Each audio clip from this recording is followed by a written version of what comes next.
Hello student, welcome back to my YouTube channel. आपका जो छत्तीसगढ़ माध्यमिक शिक्षा मंडल रायपुर है, जो आपका सेशन चल रहा है 2020-21, उसका जो दिसंबर माह का आपका असाइनमेंट है वो हम लेके आए हैं कक्षा 12वीं के लिए। विषय व्यवसाय अध्ययन है, तो हिंदी मीडियम वाले छात्र से जरूर देखेंगे।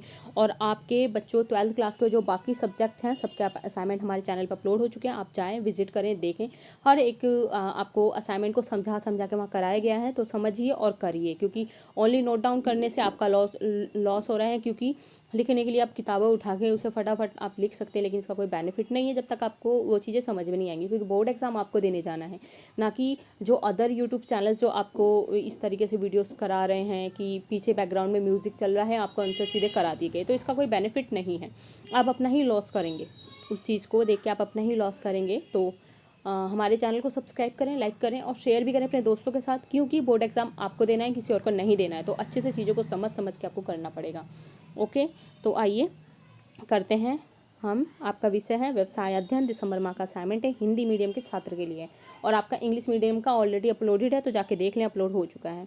प्रश्न पहला है, प्रबंधन प्रक्रिया में नियंत्रण के महत्व में किन्हीं 3 बिंदुओं की व्याख्या कीजिए। तो आइए हम इसे पढ़ते हैं और साथ करते हैं। नियंत्रण के महत्व निम्न है। व्यावसायिक आकार में वृद्धि, increasing in size of business. तो व्यवसाय का आकार दिनों दिन बढ़ता जा रहा है। एकाकी व्यापार से साझेदारी तथा कंपनी व संयुक्त स्कंद कंपनी जैसे विशाल व्यापार की स्थापना होती जा रही है। इन बड़े बड़े उपक्रमों, यानी कि जो बड़े बड़े इंडस्ट्री वगैरह होती हैं, उनको सुनियोजित ढंग से संचालित करने का काम एक व्यक्ति नहीं कर सकता। तो बच्चों, जैसे जिस तरीके से आपका दिनों दिन व्यापार बढ़ता जा रहा है, एकाकी व्यापार से, यानी कि पहले जो एक ही व्यापार चला जा रहा था चलाता था, लेकिन अब साझेदारी बढ़ती जा रही है। कई अब क्या है, काफ़ी लोग मिलकर संयुक्त रूप से व्यापार चला रहे हैं। तो जो आपका व्यापार चल रहा है काफ़ी बड़े लेवल पे चल रहा है वो। तो इसमें अब एक व्यक्ति का काम नहीं रह गया है, क्योंकि इसमें काफ़ी लोग जुड़ चुके हैं और एक व्यक्ति के बस की नहीं है सारा का सारा काम कर ले। तो अन्य व्यक्तियों का सहयोग अनिवार्य है। इन बड़े बड़े उपकरणों में अनेक व्यक्ति, आम जनता का हित निहित है। तो किसी प्रकार की अनियमितता न हो जिसका परिणाम आम जनता को भोगना पड़े। इस हेतु इसके लिए आपको क्या है, नियंत्रण आवश्यक है। नियंत्रण के अभाव में पूंजी के दुरुपयोग की संभावना बढ़ जाती है। ऐसा जोखिम को भी परिबंधन नहीं ले सकता। तो इसमें क्लियर है। पहला है व्यवसाय के आकार में वृद्धि। तो इसमें क्या है, जैसे व्यापार के आकार में वृद्धि होती जा रही है, लोग इसमें जुड़ते चले जा रहे हैं। तो जुड़ते चले जा रहे हैं, काफ़ी सारी चीज़ें होती हैं।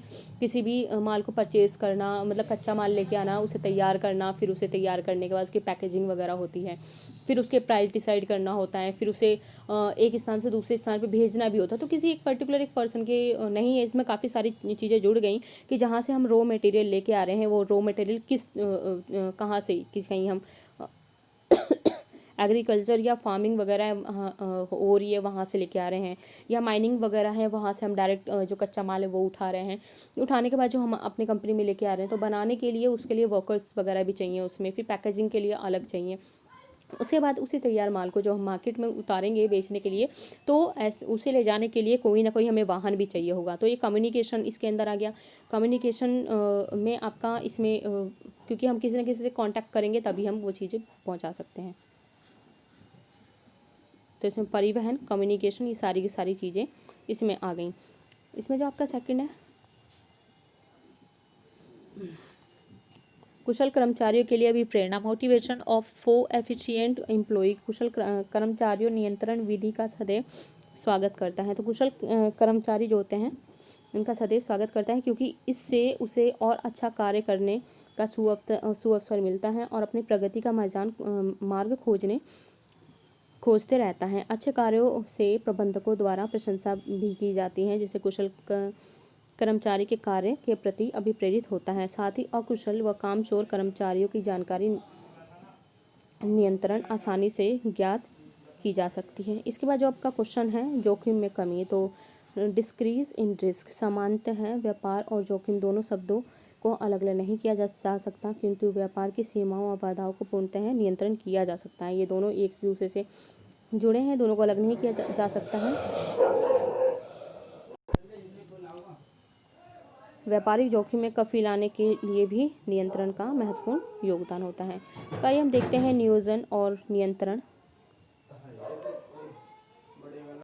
आपका इसमें है नियोजन और नियंत्रण दोनों ही प्रबंधन के महत्वपूर्ण प्रकार हैं। प्रबंधन कार्य सुचारू ढंग से उस समय तक नहीं चल सकता जब तक दोनों आपसी में समन्वय ना हो, अर्थात ये दोनों एक दूसरे से सह संबंधित होते हैं। परंतु प्रबंधन विशेषज्ञों ने नियंत्रण को नियोजन का एक पक्ष व प्रतिरूप के रूप में माना है। नियोजन के अंतर्गत प्रबंधकीय लक्ष्यों को प्राप्त करने के लिए एक नीति व कार्य योजना बनाई जाती है, जबकि यह कार्य योजना उचित नहीं है या उचित है या नहीं, इसमें डेविएशन किस सीमा तक है, इसकी जानकारी नियंत्रण से ज्ञात की जाती है। योजना उचित हो इसके लिए उस पर नियंत्रण होना आवश्यक है। तो अर्थात नियंत्रण योजना और के क्रियान्वयन से हमारा मार्गदर्शन करता है। प्रबंधन में प्रभावी नियंत्रण व्यवस्था लागू रहने से दीर्घकाल की योजना बनाने में इसमें मदद मिलती है, क्योंकि नियंत्रण पूर्व निर्धारित लक्ष्यों का प्रभावों के आधार पर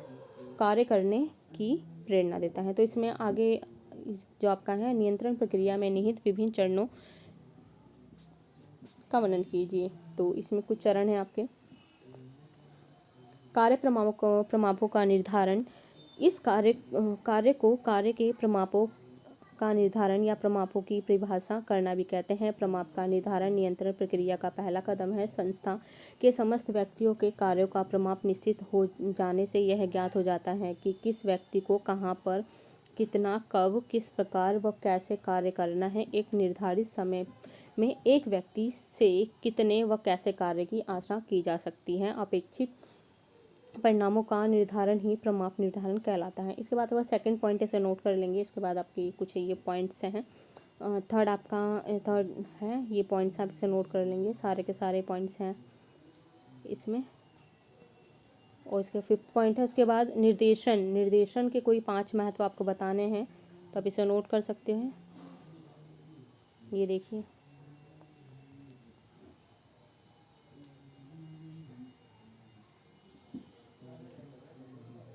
मास्लो की आवश्यकता क्रम में प्रोत्साहन को। तो मैस्लो की जो नीड्स वगैरह थी, काफ़ी इंटरेस्टिंग थ्योरी है इसकी।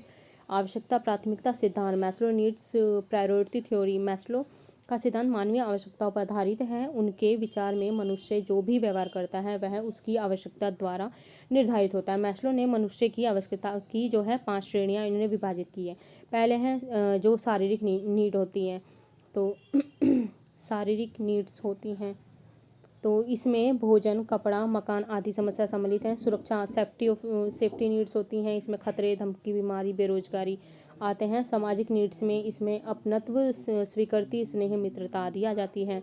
और अहम ईगो नीड्स जो होती हैं, और आत्मस्फूर्ति, तो इसमें ईगो में आत्मविश्वास, स्वाभिमान आ जाता है। इसमें आत्मस्फूर्ति में अपनी कार्य क्षमता का पूर्ण उपयोग तथा सतत विश्वास का अनुभव इस वर्ग की आवश्यकता है। तो बहुत इंपॉर्टेंट क्वेश्चन है, मैस्लो की थ्योरी बहुत पूछी जाती है। तो बच्चों, अगर आपको हमारी वीडियोस अच्छी लगी हो तो चैनल को प्लीज़ सब्सक्राइब कर दें, लाइक कर दें, अपने दोस्तों के साथ भी शेयर करें। और आपके बाकी अदर सब्जेक्ट भी अपलोड हैं तो उसे जाके ज़रूर देखें। तो मिलते हैं नेक्स्ट वीडियो में नेक्स्ट असाइनमेंट के साथ। Thank you so much, good bye.